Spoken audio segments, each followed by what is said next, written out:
કેમ છો મારા ધોરણ નવના વિદ્યાર્થીઓ? બધા મજામાં? વિદ્યાર્થી મિત્રો, આપણું ચેપ્ટર 16 ચાલે છે. ચેપ્ટરનું નામ છે આબોહવા, અને એની અંદર આપણે પાર્ટ 1 જોઈ ગયા.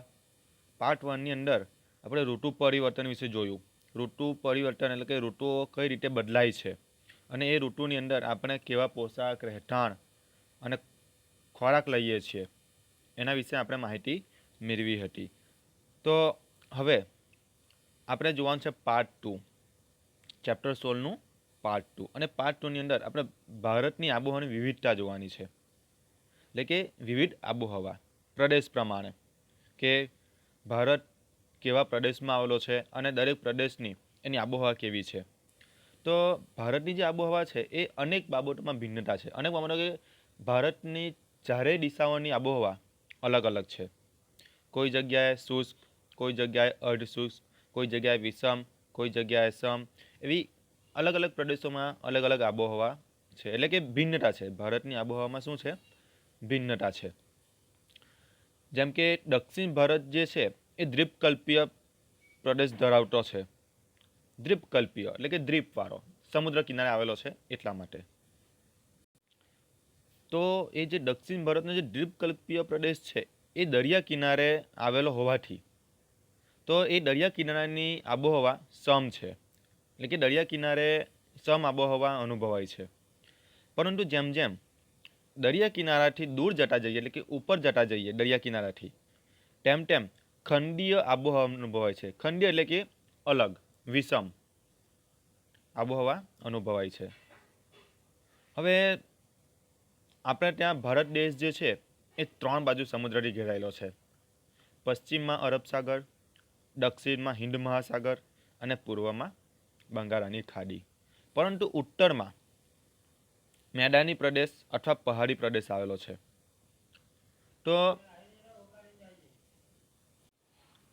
તો ઉત્તર ભારતનો ઘણો એટલે મોટા ભાગનો ભાગ દરિયાથી દૂર છે ઉત્તર ભારત. તો તેના કારણે ત્યાંની આબોહવા ખંડીય છે. ત્યાંની આબોહવા કેવી છે? ખંડીય છે. અને બીજી વાત કરીએ તો આપણા ભારતના મધ્યમાંથી કર્કવૃત પસાર થાય છે. કર્કવૃત એટલે તમને ખબર જ છે કે પૃથ્વી સપાટી ઉપર 3 વૃત્ત દોરવામાં આવેલા છે. મધ્યમાં વિષુવવૃત્ત, ઉત્તર ગોળાર્ધમાં કર્કવૃત અને દક્ષિણ ગોળાર્ધમાં મકરવૃત્ત. તો આપણો ભારત દેશ જે છે એ ઉત્તર ગોળાર્ધમાં આવેલો છે, અને ઉત્તર ગોળાર્ધમાંથી એ કર્કવૃત આપણા ભારતના મધ્યમાંથી પસાર થાય છે. અને ભારતનો દક્ષિણ ભાગ જે છે એ ઉષ્ણકટિબંધમાં આવેલો છે. તો ઉત્તર ભારત જે છે એ ઉત્તર ભારત સમશીતોષ્ણ કટિબંધમાં આવેલો છે, અને દક્ષિણ ભારત એ ઉષ્ણકટિબંધમાં આવેલો છે. એટલે ભારતના 2 ભાગ પડે છે, ઉત્તર ભારત અને દક્ષિણ ભારત. શાના કારણે? તો કર્કવૃતના કારણે. જુઓ તમને સમજાવું દોરીને.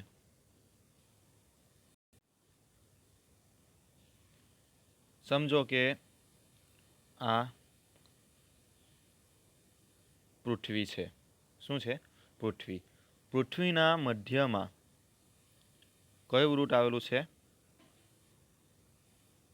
વિષુવવૃત્ત. પૃથ્વીના મધ્યમાં આવેલું છે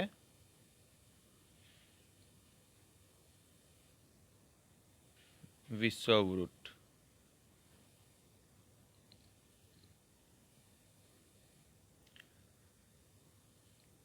પૃથ્વીના ઉપરના ભાગમાં, એટલે સોરી, ઉત્તર ગોળાર્ધમાં આવેલું છે કર્કવૃત્ત, અને દક્ષિણ ગોળાર્ધમાં આવેલું છે મકરવૃત્ત. હવે પહેલા એ સમજી લો, ઉપરનો ભાગ છે ઉત્તર ગોળાર્ધ અને નીચેનો ભાગ છે દક્ષિણ ગોળાર્ધ. ભારત જે દેશ છે એ ઉત્તર ગોળાર્ધમાં આવેલો છે. પરંતુ એ પહેલા 3 કટિબંધો સમજો. 3 કટિબંધો કયા કયા? તો મધ્યમાં જે રેખા છે વિષુવવૃત્ત, ત્યાં ઉષ્ણકટિબંધ આવેલું છે મધ્યમાં, મધ્યથી ઉપર એટલે કે કર્કવૃત અને મકરવૃત પર કયું કટિબંધ આવેલું છે? સમશીતોષ્ણ. સમશીતોષ્ણ એટલે કે સરખું, ઠંડી અને ગરમી સરખી. મકરવૃત પર પણ એવી જ પરિસ્થિતિ. કેવી? સમશીતોષ્ણ એટલે કે ત્યાં પણ આબોહવા સરખી એટલે કે ગરમી અને ઠંડી બંને અનુભવવામાં આવે છે. હવે ઉત્તર ગોળાર્ધ અને દક્ષિણ ગોળાર્ધમાં, તો ઉત્તર ગોળાર્ધમાં શીત કટિબંધ. કયું કટિબંધ? શીત કટિબંધ એટલે કે ઠંડુ. તેવી જ રીતે દક્ષિણ ગોળાર્ધમાં પણ શીત કટિબંધ આવેલું છે. સમજ પડે છે ને? કારણ કે વિષુવવૃત્ત પર સૂર્યના કિરણો સીધા પડે છે એટલે ત્યાં ઉષ્ણ એટલે કે ગરમ. તો વિષુવવૃત્ત પર ગરમ આબોહવા હોય છે. બીજી બાજુ કર્કવૃત્ત પર સૂર્યના કિરણો કેવા પડે છે?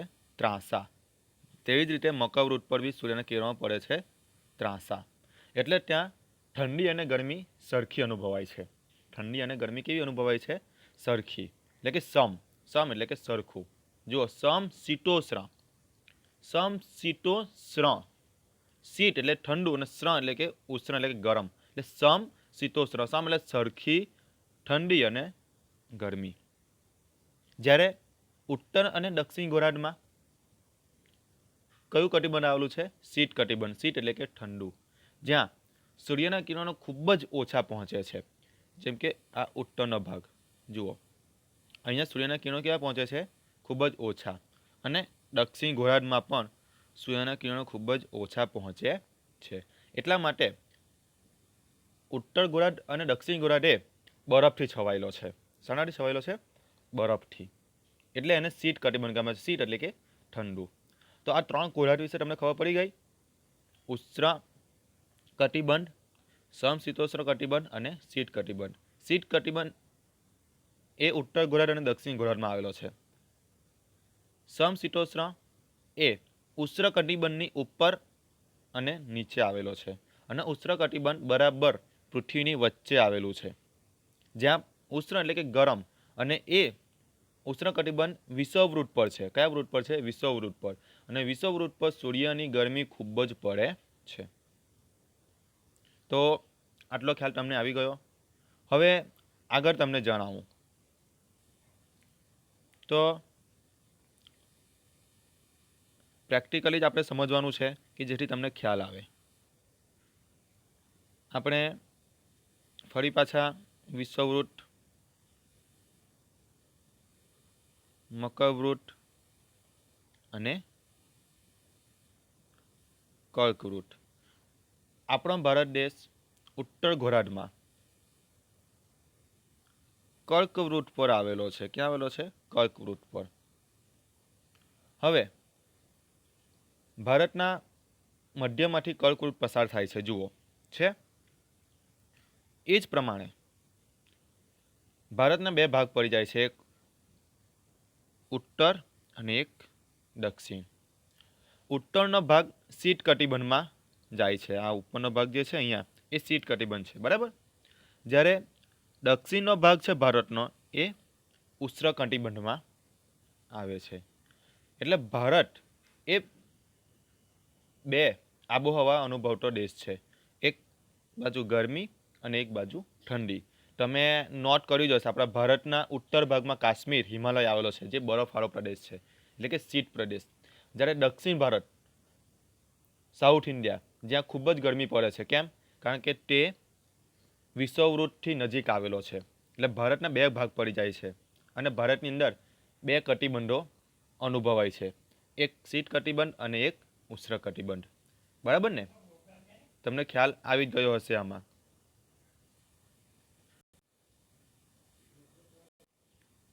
તો આ રીતે ભારતની આબોહવા અલગ અલગ હોવાથી દેશના જુદા જુદા ભાગોમાં આવેલા અલગ અલગ સ્થળોના તાપમાન અને વરસાદમાં ઘણો તફાવત રહેલો છે. ભારતના અલગ અલગ પ્રદેશોમાં ઘણો તફાવત રહેલો છે.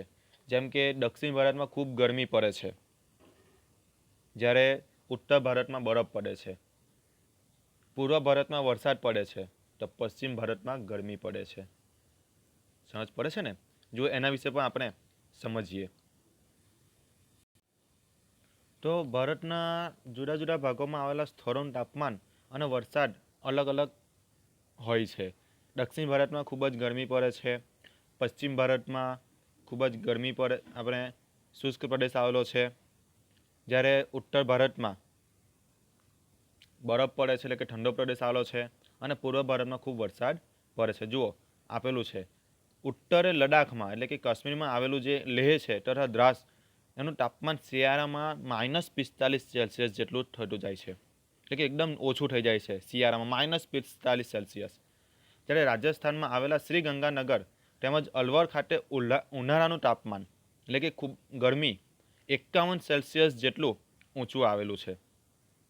એવી જ રીતે પૂર્વ ભારતમાં મેઘાલયની અંદર ચેરાપુંજીમાં દુનિયાનો સૌથી વધુ વરસાદ 1200 સેમી જેટલો ત્યાં પડે છે. ચેરાપુંજીથી આશરે 16 કિમી દૂર આવેલું મોસીનરમ પણ 24 કલાક દરમિયાન પડેલ મહત્તમ વરસાદી સ્થળ તરીકે પ્રસિદ્ધિ પામ્યું છે.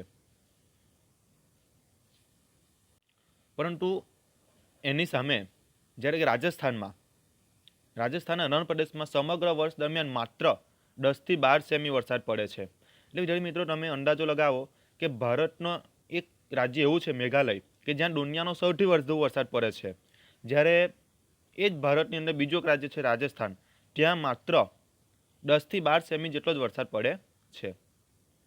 દેશમાં કોઈ એક પ્રદેશમાં પૂરની વિકટ પરિસ્થિતિએ ભયંકર તારાજી સર્જી હોય અને બીજા પ્રદેશમાં વરસાદ ન પડે, એટલે કે દુષ્કાળ અને ગરમીની પરિસ્થિતિ સર્જાય, એવું માત્ર આપણા દેશમાં જ જોવા મળે છે. કેવું કહેવાય, તમે વિચાર કરો. દેશના એક ખૂણામાં વરસાદના કારણે પૂર આવે છે, જ્યારે બીજા ખૂણામાં દુષ્કાળ પડે છે. એવું આપણા દેશમાં જોવા મળે છે. આમ આપણા ભારતની અંદર ઋતુગત હવામાન અનેક રીતે અસરકારક નીવડે છે. અત્યારે શિયાળાની અંદર તમિલનાડુમાં વરસાદ પડે છે. હાલમાં અત્યારના જે નવેમ્બર મહિનો ચાલી રહ્યો છે, આજે તારીખ 27/11, જ્યારે તમિલનાડુમાં એટલે કે દક્ષિણ ભારતમાં વરસાદ પડે છે, એ જ સમયે ઉત્તર ભારત કાશ્મીરની અંદર બરફ પડી રહ્યો છે. આ છે આપણા ભારતની આબોહવા. કેવી છે આબોહવા? તો વિદ્યાર્થી મિત્રો, આ હતું આપણા ભારતની આબોહવામાં આવેલું પરિવર્તન. હવે આપણે આગળ જોઈએ આબોહવાને અસર કરતા પરિબળો. તમે નોટ લઈને બેસેલા હશો, હેડિંગ મારી દો, કારણ કે આ વસ્તુ તમને એક્ઝામમાં પૂછાશે.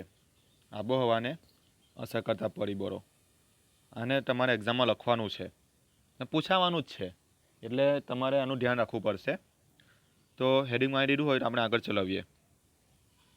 તો પૃથ્વી સપાટી પર આપણે ત્યાં તાપમાન, વાતાવરણીય દબાણો, પવનો, ભેજ, વરસાદ વગેરે પરિબળો આપણે અનુભવીએ છીએ. અને એનું પ્રમાણ અને વિતરણ પર અંકુશ ધરાવતા કેટલાક પરિબળો છે, એટલે કે કેટલાક પરિબળો છે કે જે આ વાતાવરણ પર અંકુશ ધરાવે છે અને એના કારણે આબોહવાને અસર કરે છે. તો આવા ભારતની આબોહવાને અસર કરતા પરિબળો કયા કયા? આપણે જોયું ભારતમાં બરફ. તો આપણે હવે ભારતની આબોહવાને અસર કરતા પરિબળો જોઈએ, કારણ કે ભારતની જે આબોહવા છે એ ચારે દિશાઓમાં અલગ અલગ છે. ઉત્તર ભારતમાં બરફ વર્ષા થાય છે, પૂર્વ ભારતમાં ખૂબ જ વરસાદ પડે છે, દક્ષિણ ભારતમાં ગરમી, પશ્ચિમ ભારતમાં પણ ગરમી. તો આ રીતે અલગ અલગ આબોહવા ધરાવતો આપણો ભારત દેશ, એના કારણે એને અસર કરતા પરિબળો, ભારતની આબોહવાને અસર કરતા પરિબળો આપણે એક એક કરીને જોઈએ. હું જેમ જેમ હેડિંગ બોલું એમ તેમ તમારે લખવાના છે, કારણ કે આ એક્ઝામમાં પૂછાઈ શકે છે. તો નંબર 1 કરીને લખો, અક્ષાંશ. ભારતની આબોહવાને અસર કરતા પરિબળો તમે જે હેડિંગ કર્યું એની અંદર નંબર 1 અક્ષાંશ. તો પહેલું પરિબળ છે અક્ષાંશ. અક્ષાંશ શું છે? તો પૃથ્વીના ગોળા પર જે આડી રેખા દોરવામાં આવેલી છે એને અક્ષાંશ કહેવામાં આવે છે. તો પૃથ્વી સપાટી પર આબોહવાના પ્રકાર જે તે પ્રદેશો ઉપર આધાર રાખે છે, એટલે કે તેના કારણે અક્ષાંશના કારણે આબોહવા બદલાય છે. હવે આ જે આબોહવાના જે તત્વોનું જે વિસ્તરણ મોટે ભાગે અક્ષાંશોને અનુસરે છે. કેમ અક્ષાંશોને અનુસરે છે? કારણ કે પૃથ્વી ઉપર જે આ અક્ષાંશ આવેલા છે એ પૃથ્વીના પરિભ્રમણને કારણે એની અંદર આબોહવાનું પરિવર્તન આવે છે. હવે આ જે અક્ષાંશો છે એટલે કે બે ક્રમિક અક્ષાંશો એટલે કે બે અક્ષાંશોની વચ્ચે આશરે 111 કિમીનું અંતર હોય છે. બે અક્ષાંશોની વચ્ચે કેટલું અંતર હોય છે? 111 કિમીનું અંતર હોય છે. અને આ વિષુવવૃત્તની આસપાસના પ્રદેશો પર સૂર્યના કિરણોનો લંબ પડે છે, તેથી ત્યાં 12 માસ ગરમી પડે છે. એટલે કે પૃથ્વીના ગોળા પર જે મધ્યમાં જે રેખા આવેલી છે વિષુવવૃત્તની, ત્યાં સૂર્યના કિરણો સીધા પડે છે, એટલે ત્યાં 12 માસ ગરમી અનુભવાય છે. પરંતુ આપણો ભારતનો જે દક્ષિણ ભાગ છે ત્યાં સૂર્યના કિરણો લંબ પડે છે, પરંતુ એ વિષુવવૃત્તની નજીક જ છે, એના કારણે દક્ષિણ ભારતમાં આપણને ગરમી અનુભવાય છે. ભારત ઉષ્ણકટિબંધીય અને સમશીતોષ્ણ કટિબંધીય એવા બે આબોહવાકીય પરિસ્થિતિ ધરાવતા વિભાગમાં વહેંચાઈ જાય છે. આપણે પૃથ્વીના ગોળા પર કર્કવૃત્તની અંદર ભારત દેશનું ટપકું કરીને આપણે જોયું હતું, ગોળ રાઉન્ડ કરીને, કે ભારત બે ભાગમાં વહેંચાઈ જાય છે કર્કવૃત્તના કારણે, એક શીત કટિબંધ અને એક ઉષ્ણ કટિબંધ. બીજું પરિબળ જોઈએ આબોહવાને અસર કરતા પરિબળોમાં સમુદ્રથી અંતર. સમુદ્રથી અંતર તો આપણો ભારત દેશ એ 3 બાજુ સમુદ્રથી ઘેરાયેલો છે, તમને ખ્યાલ છે જ. પશ્ચિમમાં અરબ સાગર, દક્ષિણમાં હિન્દ મહાસાગર અને પૂર્વમાં બંગાળની ખાડી. તો સમુદ્ર વિસ્તારથી જમીન પ્રદેશના અંતરો એ આબોહવા પર અસર કરનારું બીજું મહત્વનું પરિબળ છે. એટલે કે સમુદ્ર કિનારાથી જેમ જેમ આપણે ઉપર જતા જઈએ તેમ તેમ ભારતનો જમીન વિસ્તાર વધતો જાય છે અને એના કારણે તેની ઉપર આબોહવાની અસર થાય છે. જેમ કે સૂર્યની ગરમી સંઘળવાની તેમજ તેની આપલે કરવાની શક્તિ જમીન અને પાણીમાં જુદી જુદી છે. પરિણામે સમુદ્ર અને તેના કિનારાના નજીકના ભૂમિભાગો પર સમ આબોહવાનું અનુભવાય છે. એટલે કે ભારતનો જે ભાગ સમુદ્રની કિનારાની નજીક છે ત્યાં સમ આબોહવા અનુભવાય છે. જ્યારે જેમ જેમ કિનારાથી દૂર જતા જઈએ, જેમ જેમ આપણે કિનારાથી દૂર જતા જઈએ તેમ તેમ ભૂમિખંડો ઉપર એટલે કે જમીન વિસ્તાર ઉપર તેની આબોહવા વિષમ બનતી જાય છે. એટલે કે જેમ જેમ ઉત્તર તરફ ભારતના ઉત્તર તરફ વધતા જઈએ તેમ તેમ આબોહવા વિષમ બનતી જાય છે. ભારતમાં મુંબઈ દરિયા કિનારે આવેલું છે અને દરિયા કિનારે હોવાથી ત્યાં સમ આબોહવા અનુભવાય છે.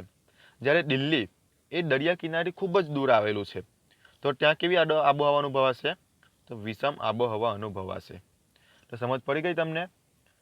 બે આબોહવા આપણે ત્યાં અનુભવાય છે, એક સમ આબોહવા અને એક વિષમ આબોહવા. સમ આબોહવા ક્યાં અનુભવાશે? સમુદ્ર કિનારાના આસપાસના વિસ્તારોમાં. જ્યારે વિષમ આબોહવા એ સમુદ્ર કિનારાથી ઉત્તરમાં જમીન વિસ્તારોમાં એટલે કે સમુદ્ર કિનારાથી દૂરના વિસ્તારોમાં વિષમ આબોહવા અનુભવા છે. આગળ જોઈએ નંબર 3 એટલે કે ત્રીજું પરિબળ આબોહવાને અસર કરતા પરિબળ સમુદ્ર સપાટીથી ઊંચાઈ. કયું? તો સમુદ્રની સપાટીથી વાતાવરણમાં જેમ જેમ ઊંચે જઈએ, સાંભળજો, ઊંચાઈ પર હવામાં આકાશમાં સમુદ્ર સપાટીથી વાતાવરણમાં જેમ જેમ ઊંચે જઈએ તેમ તેમ હવાનું પ્રમાણ ઘટતું જાય છે. હવાનું પ્રમાણ કેવું જતું જાય છે? ઘટતું જાય છે. જ્યારે ભૂપૃષ્ઠની ઊંચાઈ વરસાદમાં વધારો કરે છે. ભૂપૃષ્ઠ એટલે કે જમીન, ભૂપૃષ્ઠની ઊંચાઈ વરસાદમાં શું કરે છે? વધારો કરે છે. એટલે કે આપણે ત્યાં ઉચ્ચ પ્રદેશ પણ આવેલો છે, જંગલો, ઊંચા ઊંચા પહાડો આવેલા છે, જેના કારણે આપણા ભારતમાં વરસાદનું પ્રમાણ કેવું છે? વધારે છે. હિમાલય પર્વતની ઊંચાઈને લીધે તેના બહુ ઊંચા શિખરો 12 માસ બરફથી છવાયેલા રહે છે. જુઓ, આપણો હિમાલયના ઘણા બધા શિખરો ખૂબ જ ઊંચાઈ પર આવેલા છે, જેના કારણે તેના શિખરો 12 માસ શાનાથી છવાયેલા રહે છે? બરફથી છવાયેલા રહે છે. અને ભેજવાળી હવા ઊંચે ચડતા ઠંડી બને છે અને વરસાદ આપે છે. પૂર્વ ભારતના જે રાજ્યો છે અસમ, મેઘાલય એમ પહાડી પ્રદેશોમાં જેમ જેમ ઊંચાઈ વધતી જાય તેમ વરસાદનું પ્રમાણ પણ વધતું જાય છે. એટલે કે પૂર્વ ભારતમાં વરસાદનું પ્રમાણ વધારે છે. અને સામાન્ય પરિસ્થિતિમાં પૃથ્વીની સપાટીથી ઊંચે તરફ જતા 165 મીટરે 1 સેલ્સિયસ અથવા તો સરેરાશ 1000 મીટરે 6.5 સેલ્સિયસ તાપમાન ઘટે છે. શું થાય છે? તાપમાન ઘટતું જાય છે. આ તમને પૂછાઈ શકે કે 165 મીટરે કેટલું તાપમાન ઘટે છે? તો 1 સેલ્સિયસ. અથવા એવું પૂછાઈ શકે કે 1000 મીટરે કેટલું તાપમાન ઘટે છે? તો 6.5 સેલ્સિયસ જેટલું તાપમાન ઘટે છે. હવે આગળ પાંચમું પરિબળ જોઈએ આબોહવાને અસર કરતા વાતાવરણીય દબાણ અને પવનો. વાતાવરણીય દબાણ અને પવનો. તો ભારત એ ઉત્તર પૂર્વીય વ્યાપારિક પવનોવાળા ક્ષેત્રમાં આવેલ છે. ઉત્તર પૂર્વીય વ્યાપારિક પવનોવાળા ક્ષેત્રમાં આવેલ છે. કારણ કે સમુદ્રના કારણે બંગાળાની ખાડી પરથી વાતા પવનો એ સમગ્ર ભારતમાં ફેલાય છે.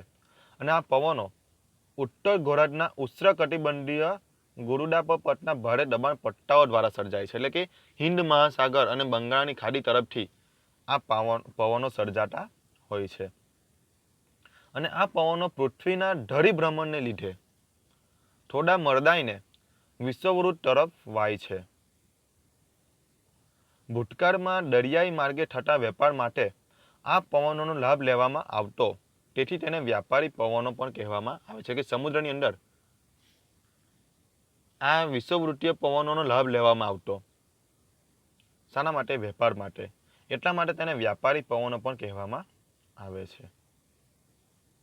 ભારતની દક્ષિણે હિન્દ મહાસાગર આવેલો છે એ આપણને જાણ છે. તથા પશ્ચિમે અરબ સાગર અને પૂર્વમાં બંગાળાની ખાડી છે. એટલે કે ભારતને ખૂબ જ વિશાળ સમુદ્ર મળ્યો છે. અને તેના ઉપરથી વાતા પવનો ભેજવાળા બને છે અને ભારતમાં વરસાદ લાવે છે. એટલે કે અરબ સાગરથી પવનો ગુજરાત થઈને પ્રવેશે છે, જ્યારે દક્ષિણ ભારતમાં હિન્દ મહાસાગરના પવનો તમિલનાડુ, આંધ્રપ્રદેશ તરફ પ્રવેશે છે અને બંગાળના ખાડીના પવનો એ ઓડિશા, પૂર્વ ભારતના રાજ્યોમાં પ્રવેશે છે.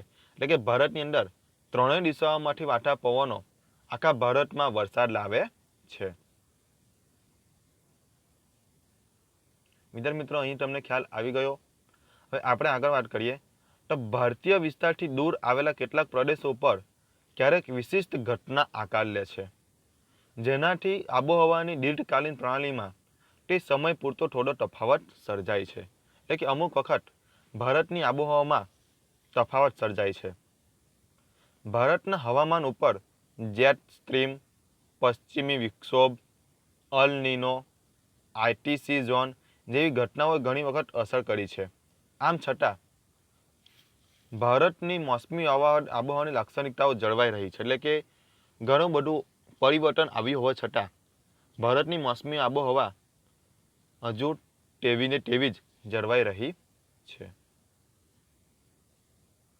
તો વિદ્યાર્થી મિત્રો, આ હતું આપણા ભારતની આબોહવાને અસર કરતા પરિબળો. કેટલા? 4. પહેલું અક્ષાંશ, બીજું સમુદ્રથી અંતર, ત્રીજું સમુદ્ર સપાટીથી ઊંચાઈ અને ચોથું વાતાવરણીય દબાણ અને પવનો. સમુદ્રમાંથી વાતા પવનો આખા ભારતમાં ફેલાય છે અને વરસાદ લાવે છે. એટલા માટે એને મોસમી પવનો પણ કહેવામાં આવે છે. તો વિદ્યાર્થી મિત્રો, આ હતું આપણો પાર્ટ 2, એટલે કે ચેપ્ટર 16નું પાર્ટ 2. અહીં આપણે વિડીયો અટકાવીએ છીએ, કારણ કે વિડીયો ઘણું લાંબુ થઈ ગયું છે, એટલે આપણે અહીં વિડીયો અટકાવીએ. હવે પછી આવશે વિડીયો, એટલે કે પાર્ટ 3. એની અંદર પણ આપણે ભારત વિશે જ જોવાનું છે. તો આ વિડીયો આપણે અહીં ગાડી પૂરું કરીએ. ચલો, આવજો.